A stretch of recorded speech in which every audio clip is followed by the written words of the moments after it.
The DJI Goggles V2 has been really good to me for the past couple of years, but the honest truth is this thing isn't compatible with the new and upcoming O4 transmission system, and that kind of sucks.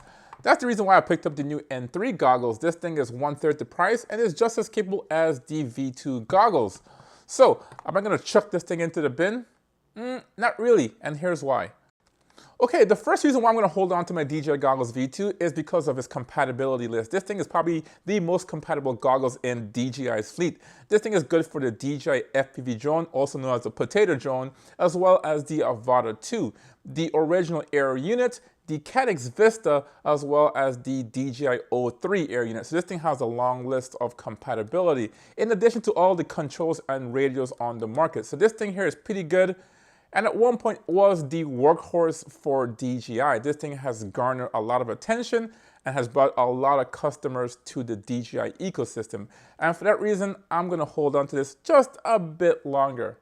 Now, the second reason why I'm gonna hold on to the Goggles V2 is because I still fly with the original air unit / Caddx Vista. And believe it or not, I still build some new drones actually with those air units. I do have two right here. Obviously, these are 3.5 inch Cineros. These are pretty large drones actually, but these are pretty much the perfect air units to go into a whoop of this design here. I have the B35 and the Pavo 35, and these things perform very well. Now, there's nothing wrong with the original air units. They're inexpensive and they fit pretty well. They have really good penetration. And for this application here, using an external camera, this is the perfect FPV unit for them. So yeah, now the Goggles N3, we don't know if these are gonna be compatible with the original air units in Caddx Vista. And for that reason, I am gonna hold on to my Goggles V2 just a bit longer. And I know a lot of pilots out there have bought tons and tons of these original air units. Actually, at one point, there was a point where there was a shortage and a whole bunch of pilots want to buy a lot of these air units. So I'm sure I'm not the only one with a few drones with these air units. And this is one of the best goggles to fly with those transmission systems. Now, the third reason why I'm going to hold on to my V2s just a little bit longer is due to the performance of these goggles. Now, believe it or not, when the goggles, Integra and Goggles 2 came out, these were giving it a run for their money. And in fact, some tests did show that these things were performing or outperforming the performance of the Goggles 2. I don't know if it has to do with any of these antennas on here, but these things were doing an amazing job. And it might be, yes, because you have the ability to easily add an external antenna with these screw-on antennas. But this thing here is a powerhouse, and it performs well to this day. And I know a lot of guys are hesitant into just parking this and throwing it away just because it performs so well. In fact, I've actually made a full video talking about my actual thoughts about why I think this one here is more powerful or a better choice than the Goggles 2. I'll leave that video linked above and below so you can take a look at it. But besides that, guys, this Goggles V2 is a powerhouse. Now, the fourth reason I'm gonna hold on to my Goggles V2 is due to the fact that I think that the analog input is a game changer. In fact, I still do think so. Now, when I first entered the FPV hobby, it was really difficult for me to buy new and expensive gear. It still kind of is. It's not a cheap hobby and things change very quickly. It was to the point where I was rocking these GEP RC box style goggles for over a year, guys. It was so hard to buy an analog goggles for $600. It was just crazy.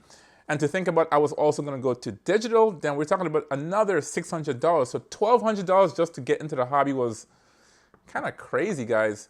So when I saw the V2 had this analog input, it was a game changer and I knew I had to get it. This thing is really impressive and I still fly this goggles to this day when I'm flying my analog drones. It is my preferred goggle of choice for me. So instead of buying a separate analog goggles and a separate digital goggles, I had the best of both worlds in this one package right here. And I think a lot of people still do that. I do have the BDI adapter on here, and I have the SpeedyB adapter, which is one of the best on the market, and it gives me really good results. So even if I don't use this for the DJI ecosystem, this is now gonna be my dedicated analog goggles. And the DVR built into it is really good and gives me a clear image without any drop frames. So that's why I'm gonna hold to this just a bit longer. We'll see. Now that leads me to the last reason why I'm keeping my Goggles V2, and that's due to the high refresh screens on these goggles. Now the DJI N3 just came out, it's the latest goggles, but it is limited to around 60 Hertz or 60 frames per second. So although it does have a 1080p screen, the refresh rate isn't as great as the older Goggles V2. That's going to give you a smoother image, and combined with the analog module on here, you're going to have really snappy response and lower latency.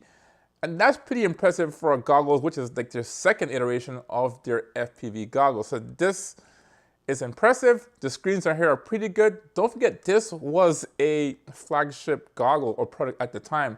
It is older now, but at the time, it was pretty pricey and a step in the right direction. So because of that, I am still going to hold on to it just because the optics on this is still pretty good. It is a wild field of view, but I do like these goggles overall. So overall, the Goggles V2 is still a beast. And if you own one of these, you might want to hold on to this just a little bit longer. As they say, they don't make them as they used to, and this is a really good example of that. Now, if you're looking for a better goggles, then I've done a full review on the Goggles N3. This thing is capable. It has head tracking, a 1080p screen. I'll leave the video linked right here so you can take a look at it. So thanks for watching, and I will see you in the next video. Peace.